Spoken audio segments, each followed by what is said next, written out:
Hello friends, welcome to our YouTube channel Shiksha Diksha. आज जो हमारी पॉलिटी की सीरीज़ है उसको कंटिन्यू करते हैं। आज हम अपने पॉलिटी के सेशन में प्रधानमंत्री और मंत्रिपरिषद के बारे में कुछ चीज़ें पढ़ेंगे। जो मेन है चीज़ें जिनसे क्वेश्चन अधिकतर पूछे जाते हैं उन्हीं को ही कवर करेंगे। ऐसा तो बहुत से आर्टिकल के भी कवर होते हैं जो क्वेश्चन में रेयरली पूछे जाते हैं, नहीं आते हैं। ठीक, तो इसमें जो है हम आर्टिकल 74, 75, 75 3 और 75 8 मुख्यतः ये 4 आर्टिकल्स कवर करेंगे क्योंकि ये चारों काफ़ी बार पहले पूछे जा चुके हैं, इम्पॉर्टेंट है इसलिए। और साथ ही साथ और जो भी प्रधानमंत्री और मंत्रिपरिषद से रिलेटेड जो भी चीज़ें हैं, कितने मंत्री हैं, उन सारे मंत्रियों के बारे में और आगे कुछ क्वेश्चंस कवर करेंगे। ठीक, वीडियो को स्टार्ट करने से पहले अगर आपने अभी तक अनअकैडमी का सब्सक्रिप्शन नहीं लिया तो उसके लिए हमारा एक रेफरल कोड है शिक्षा 10, उसको आप जब अप्लाई करोगे तो आपको जो भी मैक्सिमम डिस्काउंट है वो मिलेगा। अनअकैडमी के सब्सक्रिप्शन के एडवांटेज, जैसा कि हमने आपको पहले भी बताया कि एनटीपीसी का एग्ज़ाम अक्टूबर आगे है, दिसंबर में आपका पेपर है, तो उसके पेपर की प्रिपरेशन तो आप कर ही रहे हो, रिवीजन क्योंकि अब एंड टाइम है तो रिवीजन ज़्यादा इंपॉर्टेंट है, रिवीजन ज़्यादा बेनिफिट करेगा इस टाइम। तो रिवीजन के लिए आप उसमें जब सब्सक्रिप्शन लोगे तो सारी टेस्ट सीरीज़ अवेलेबल होती हैं सारी, और टाइम टू टाइम आपका प्रिपरेशन के साथ साथ रिवीजन भी होता रहेगा, तो आप उसको देखिएगा, आपके लिए काफ़ी बेनिफिट होगा। स्टार्ट करते हैं हमारी आज की वीडियो को स्टार्ट करने के पहले जैसा मैंने आपको बताया कि कुछ 3-4 आर्टिकल्स हैं उनको कवर करेंगे। उनको आर्टिकल्स को कवर कर स्टार्ट पढ़ने से पहले दो चीज़ें आती हैं हमारे क्योंकि मंत्रिपरिषद कवर करें तो मंत्रिपरिषद और मंत्रिमंडल में डिफरेंस क्या होता है। तो काफ़ी बार कन्फ्यूजन हो जाती है दोनों के बीच में कि मंत्रिपरिषद और मंत्रिमंडल में कौन कौन से मंत्री किसमें क्या क्या आते हैं, वो सारी चीज़ें। तो इसको ब्रीफली देख लेते हैं, फिर उसके बाद इसको आगे कवर करते हुए चलेंगे। ठीक, जैसा है हमारा पहले मंत्रिपरिषद है।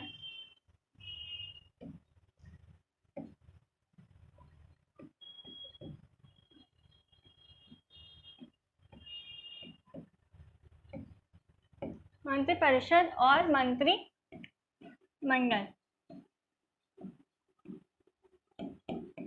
ठीक। तो हमें ये जानना है कि मंत्रिपरिषद और मंत्रिमंडल दोनों में कौन कौन से मंत्री होते हैं, इन्वॉल्व होते हैं। तो जो मंत्रिपरिषद है उसमें 3 तरीके के मंत्री होते हैं।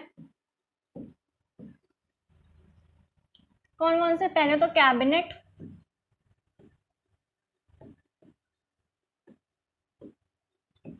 मंत्री, दूसरे राज्य मंत्री,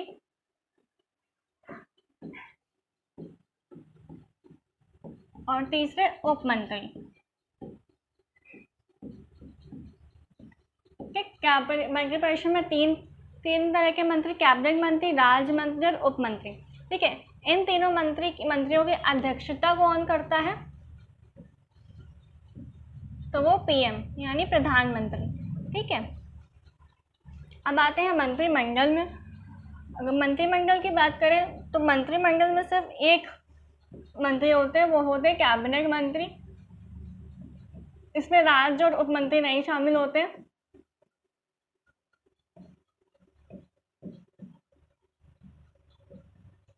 ठीक है,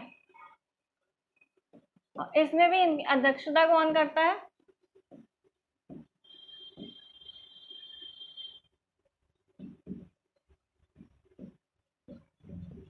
तो प्रधानमंत्री। ठीक है, पीएम।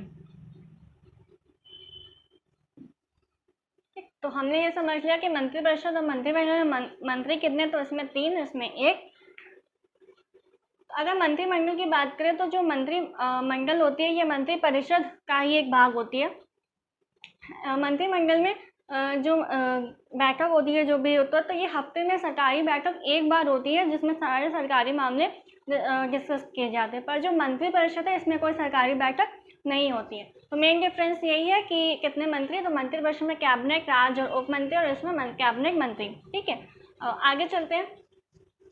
अब क्योंकि तीनों मंत्री की बात करी है, कैबिनेट, राज्य और उप मंत्री, तो इनके बारे में थोड़ा जान लेते हैं कि क्या तीनों मंत्री क्या होते हैं।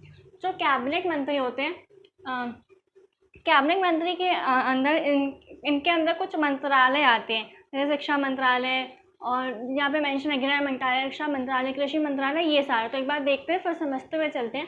तो जो कैबिनेट मंत्री है केंद्र सरकार के महत्वपूर्ण मंत्रालय जैसे वित्त मंत्रालय, शिक्षा मंत्रालय, गृह मंत्रालय, कृषि मंत्रालय, रक्षा मंत्रालय, इन सबको संभालने के लिए जो कार्य करती है तो उनके लिए केंद्रीय मंत्री होते हैं। ठीक, अब आगे नेक्स्ट राज्य मंत्री में बढ़ने से पहले जैसे हमने समझा कि कैबिनेट मंत्री के अंतर्गत कुछ मंत्रालय आते हैं जिनको संभालने का कार्य किसका होता है, कैबिनेट मंत्रियों का।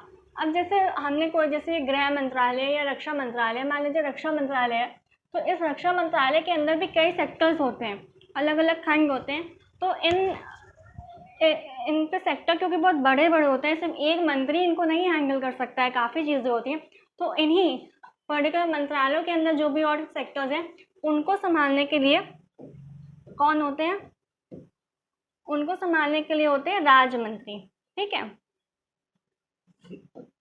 तो राज्य मंत्री हमने क्या समझा, जो भी कैबिनेट मंत्री के अंतर्गत मंत्रालय आते हैं, जैसे मान लीजिए हमने रक्षा मंत्रालय फॉर एग्जाम्पल यहाँ पे लिया है, तो इनके अंदर जो अलग अलग खंड सेक्टर्स होते हैं, तो एक मंत्री तो नहीं सारी चीज़ें संभालता, तो इनको संभालने का दायित्व किनका होता है, राज्य मंत्री का। तो राज्य मंत्री देखते हैं ये कैबिनेट मंत्री को सलाह देने का काम करते हैं।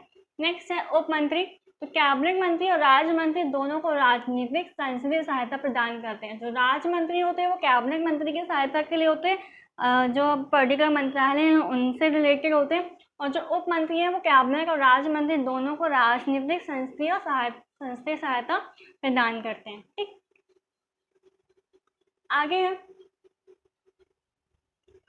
पहले ऐसा हुआ है कि कभी कभी मंत्रिपरिषद में उप मंत्रियों को भी शामिल किया जाता रहा है। तो कौन कौन से ऐसे 3 रहे मंत्रिपरिषद में जिनको शामिल किया गया, तो जब पंडित जवाहरलाल नेहरू जी की सरकार थी तो उस समय किसको किया गया था, सरदार पटेल को शामिल किया गया था एज अ उप मंत्री। ठीक है, सरदार पटेल को। नेक्स्ट सेकंड, इंदिरा गांधी की जब सरकार रही तब कौन थे, मोरारजी देसाई थे, और जब अटल बिहारी वाजपेयी की सरकार रही तब कौन थे, लालकृष्ण आडवाणी। तो यही टॉपिक है कि कभी कभी मंत्रिपरिषद में उप मंत्रियों को भी शामिल किया जाता रहा। तो कौन कौन शामिल रह चुके हैं, सरदार पटेल, मोरारजी देसाई और लालकृष्ण आडवाणी। आगे चलते हैं। अब क्योंकि मैंने आपसे वीडियो के स्टार्टिंग में कहा था कि इस वीडियो में हम आर्टिकल 74, 75, 75(3) और 78 को कवर करेंगे, जो इन आर्टिकल से रिलेटेड है, क्योंकि ये चारों इंपॉर्टेंट है, पहले कुछ पेपर में काफ़ी पूछे जा चुके हैं, इसलिए इसको कवर कर रहे हैं। ऐसे तो बहुत से अन्य आर्टिकल हैं जो इम्पॉर्टेंट नहीं है, ज़्यादा पूछे नहीं गए, तो इनको देख लेते हैं। जो आर्टिकल 74 है, राष्ट्रपति की सलाह के लिए एक मंत्रिपरिषद होगी जिसका प्रधान प्रधानमंत्री होगा। इसको मैंने आपको राष्ट्रपति के वीडियो में भी बताया था, और अभी जब हमने इम्पोर्टेंट आर्टिकल्स महत्वपूर्ण अनुच्छेद वाला वीडियो कवर किया था, मैंने उसमें भी 74 और 75 आर्टिकल आपको बताए थे। उसमें मैंने आपको यही बताया था कि राष्ट्रपति की सलाह के लिए एक मंत्रिपरिषद होगी जिसका प्रधान कौन होते हैं, प्रधानमंत्री। मैंने उस वीडियो में भी ये मेंशन किया है। नेक्स्ट आर्टिकल है हमारा 75, राष्ट्रपति प्रधानमंत्री। 75 मैंने आपको बताया था कि 74 में तो राष्ट्रपति की सलाह के लिए मंत्रिपरिषद होती है जिसका प्रधान कौन होता है, प्रधानमंत्री, मतलब शीर्ष पे कौन होता है, प्रधानमंत्री। और आर्टिकल 75 में क्या है कि राष्ट्रपति प्रधानमंत्री को तो नियुक्त करते हैं, साथ ही साथ अन्य मंत्री को भी राष्ट्रपति ही नियुक्त करते हैं पर प्रधानमंत्री की सलाह पे। तो वही मेंशन है कि राष्ट्रपति प्रधानमंत्री की नियुक्ति करता है और प्रधानमंत्री की सलाह पर ही मंत्रिपरिषद की नियुक्ति करता है। मंत्रिपरिषद के जो और अन्य मंत्री हैं उनकी भी राष्ट्रपति ही नियुक्ति करता है पर प्रधानमंत्री की सलाह से, एडवाइस पे। ठीक है, आर्टिकल 75(3) इम्पॉर्टेंट है। मंत्रिपरिषद सामूहिक रूप से किसके प्रति, लोकसभा के प्रति उत्तरदायी होती है। ठीक है, डायरेक्ट क्वेश्चन आ जाता है 1 लाइनर 1 डे एग्जाम में कि मंत्रिपरिषद सामूहिक रूप से किसके प्रति उत्तरदायी होती है, लोकसभा, राज्यसभा, ऐसे ऑप्शन रखे होंगे। राज्यसभा तो क्या कही हुई, तो आंसर क्या हो जाएगा, लोकसभा। और अगर अनुच्छेद पूछा हो किस किस अनुच्छेद के अंतर्गत ये कहा गया है कि मंत्रिपरिषद सामूहिक रूप से लोकसभा के प्रति उत्तरदायी होती है, तो वो कौन सा अनुच्छेद है, आर्टिकल 75(3). ठीक है, नेक्स्ट आर्टिकल है आर्टिकल 78, राष्ट्रपति के प्रति प्रधानमंत्री के कर्तव्य के बारे में बताया है, कर्तव्यों के बारे में बताया है। क्या कि प्रधानमंत्री को संघ तथा प्रशासन के कामों की जानकारी समय समय पर राष्ट्रपति को देने का उल्लेख है। राष्ट्रपति का ये कर्तव्य होगा कि जो भी इंफॉर्मेशन है रिगार्डिंग सेंट्रल की, तो वो राष्ट्रपति का ये कर्तव्य है कि वो प्रधानमंत्री को सारी जानकारियाँ देगा कौन से अनुच्छेद के तहत, तो आर्टिकल 78 के तहत। ठीक है, ये चारों आर्टिकल थे हमारे 74, 75, 75 और 3 और 78। डायरेक्ट वन लाइनर क्वेश्चन आ जाता है वनडे एग्जाम में, इसलिए हमने इसको कवर किया है। आगे चलते हैं, अब कुछ इम्पोर्टेंट पॉइंट्स हैं टॉपिक से रिलेटेड, वो देख लेते हैं। क्या पहला है, 91वें संविधान संशोधन के तहत मंत्रिपरिषद का आकार लोकसभा के कुल सदस्यों का 15% होगा।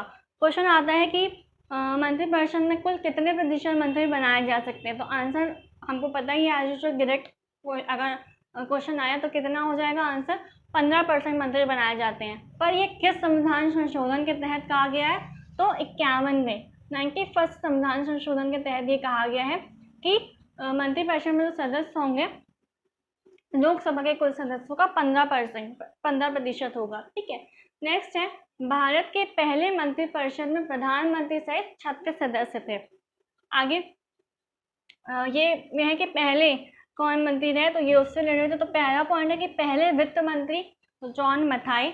शिक्षा मंत्री कौन थे, इससे क्वेश्चन आ चुका है पहले, तो अब्दुल कलाम आज़ाद। और कानून मंत्री कौन, भीमराव अंबेडकर। ये भी इंपॉर्टेंट है, इससे भी क्वेश्चन आया है, यूपी SSC के पेपर में काफ़ी बार इससे क्वेश्चन आया है।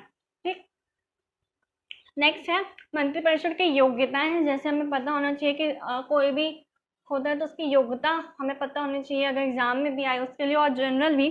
तो मंत्रिपरिषद की योग्यता में क्या, कोई भी संसद का सदस्य है, जो भी कोई संसद का सदस्य, संसद का मेंबर है, वो मंत्रिपरिषद में मंत्री बन सकता है।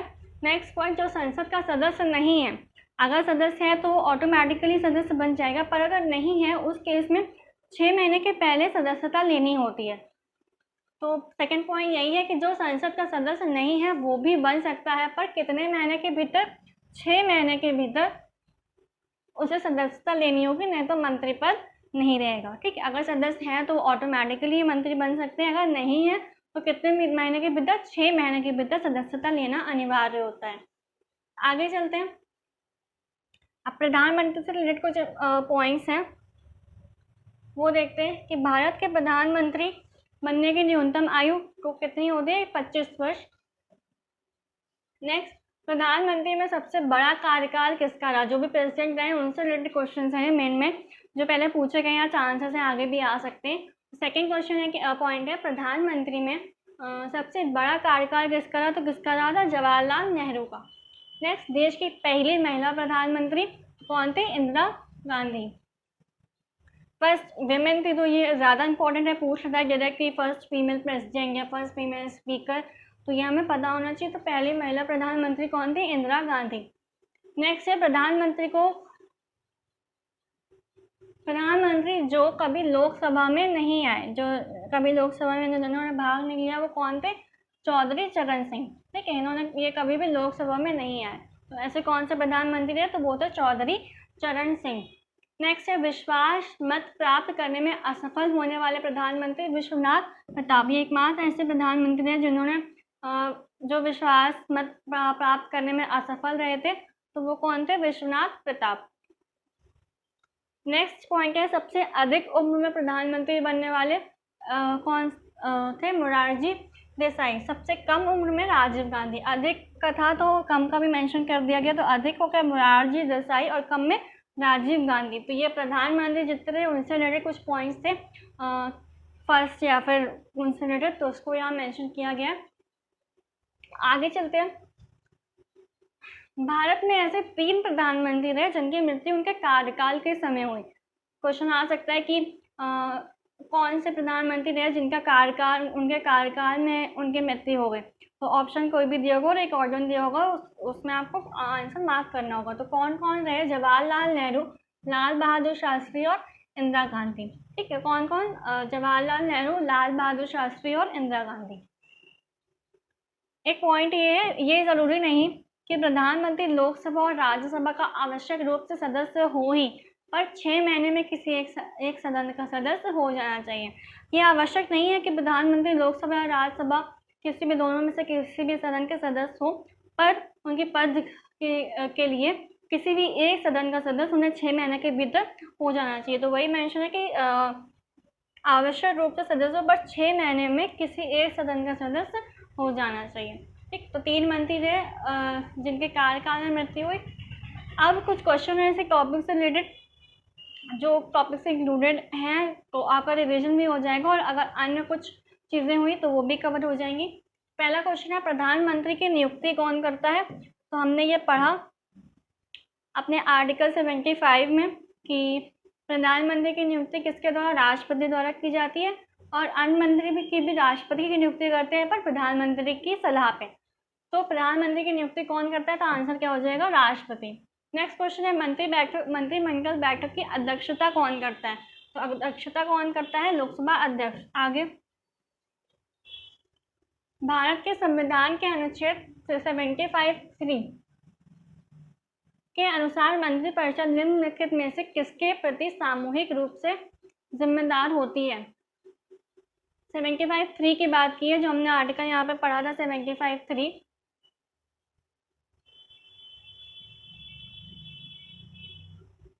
मंत्रिपरिषद सामूहिक रूप से लोकसभा के प्रति उत्तरदायी होती है, तो वही यहाँ पे क्वेश्चन मेंशन किया गया है।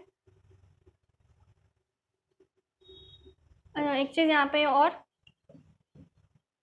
मंत्रिमंडल की बैठक की अध्यक्षता राष्ट्रपति करते हैं। ठीक है, हाँ। नेक्स्ट क्वेश्चन है हमारा कि अनुच्छेद 73(5)(3) के अनुसार मंत्रिपरिषद निम्नलिखित में से किसके प्रति सामूहिक रूप से जिम्मेदार होती है, तो लोकसभा के प्रति।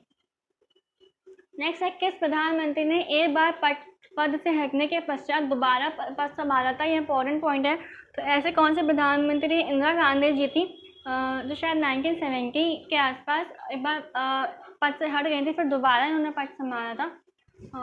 सन मैं आपको श्योर करके बताऊंगी। तो किस प्रधानमंत्री ने एक बार पद से हटने के बाद के पश्चात दोबारा पद संभाला था, तो कौन थे, इंदिरा गांधी। नेक्स्ट, स्वतंत्र भारत के पहले वित्त मंत्री कौन थे। Doctor John Mathai. ये पॉइंट हमने अभी वीडियो में कवर किया। जॉन मथाई, सीडी देशमुख, जयदास राम, दौलत राम या सी राजगोपालाचारी। तो आंसर क्या हो जाएगा, डॉक्टर जॉन मथाई। नेक्स्ट, अभी तक पद रहते हुए कितने प्रधानमंत्री की मृत्यु हुई, तो कौन सा, हमने 3 पढ़े, जवाहरलाल नेहरू, लाल बहादुर शास्त्री और इंदिरा गांधी। नेक्स्ट, मंत्रिपरिषद में शामिल नहीं है। हमने पढ़ा कि मंत्रिपरिषद में कितने तरह के मंत्री शामिल होते हैं, 3। कौन कौन से, कैबिनेट मंत्री, राज्य मंत्री और उप मंत्री। तो ऑप्शन कैबिनेट मंत्री, राज्य मंत्री और उप मंत्री। तो कौन सा आंसर हो जाएगा, कैबिनेट सचिव नहीं शामिल होता मंत्रिपरिषद में। नेक्स्ट, मंत्रिपरिषद में वरीयता की दृष्टि से मंत्रियों का सही क्रम है। ऐसा क्वेश्चन आ जाता है, वरीयता पूछ लेता है या जिससे पूछ लिया पावर के टर्म्स में, शक्ति के टर्म्स से कि सबसे ज़्यादा पावर, सबसे ज़्यादा शक्ति किसकी होती है। तो सबसे पहले कैबिनेट मंत्रियों की, फिर उसके बाद राज्य मंत्रियों की और फिर उप मंत्रियों की। यहाँ पे भाई वरीयता पूछी है, तो कैबिनेट, राज्य मंत्री, उप मंत्री। तो यही हमारा पहले ही आंसर सही हो जाएगा, पहले कैबिनेट मंत्री, फिर राज्य मंत्री और फिर उप मंत्री। आगे, भारत के प्रधानमंत्रियों का निम्नलिखित में से कौन कालानुक्रम सही है। ऐसे तरह के क्वेश्चन मोस्टली पेपर पूछ ले जाते हैं, प्रधानमंत्री हो, राष्ट्रपति हो, कोई भी चीज़ से रिलेटेड पर्सन का, कि उनके काल के ईयर के अकॉर्डिंग इनको व्यवस्थित करिए। प्रेसिडेंट पूछ लिया, या हिस्ट्री में ऐसे पूछ लेते हैं कि सारे मूवमेंट को उनके ईयर के अकॉर्डिंग अरेंज करना होता है। तो वही क्वेश्चन है कि भारत के मंत्रियों का निम्नलिखित में से कौन कालानुक्रम सही है। तो 4 ऑप्शन दिए, इंदिरा गांधी, जवाहरलाल नेहरू, मोरारजी देसाई या चौधरी चरण सिंह। तो देखते हैं, तो पहला क्या हो जाएगा, सबसे पहला तो जवाहरलाल नेहरू रहे, फिर उसके बाद इंदिरा गांधी, फिर उसके बाद मोरारजी देसाई, फिर कौन थे आखिरी में, चौधरी चरण सिंह। तो हमारा क्रम क्या हो गया, 2 1 3 4। ऑप्शन क्या हो जाएगा हमारा, सी, यानी जवाहरलाल नेहरू, इंदिरा गांधी, फिर मोरारजी देसाई और फिर चौधरी चरण सिंह। ठीक, तो आंसर हो गया हमारा सी। नेक्स्ट, लास्ट क्वेश्चन, भारत के प्रथम उप प्रधानमंत्री कौन थे। ये भी क्वेश्चन पूछा जाता है, याद रखिएगा। ऑप्शन है सरदार वल्लभ भाई पटेल, अबुल कलाम आजाद, जवाहरलाल नेहरू या गुलजारी लाल नंदा। तो प्रथम उप प्रधानमंत्री कौन थे, सरदार वल्लभ भाई। ये हमने उसमें पढ़ा था कि कुछ ऐसे भी थे जो उप मंत्री के रूप में मंत्रिपरिषद में कार्य किया। तो इन्होंने जवाहरलाल नेहरू जी की सरकार के समय ये उप मंत्री रहे, तो वही पूछा कि प्रथम उप प्रधानमंत्री सबसे पहले यही बने थे, तो कौन थे? सरदार वल्लभ भाई पटेल। तो ये थी आज की हमारी वीडियो प्रधानमंत्री और मंत्रिपरिषद से रिलेटेड। ब्रीफली इसको समझाया ताकि जो भी मेन पॉइंट है वही कवर हो। जितने आर्टिकल पूछे जाते हैं तो हमने वो इस वीडियो में कवर किया। कमेंट बॉक्स में बताइएगा आपको वीडियो कैसी लगी। वीडियो को लाइक करिएगा, ज़्यादा से ज़्यादा शेयर करिएगा, हमारे चैनल को सब्सक्राइब करना मत भूलिएगा। मिलते हैं अगले सेशन में, तब तक के लिए पढ़ते रहिए, सीखते रहिए शिक्षा दीक्षा के साथ।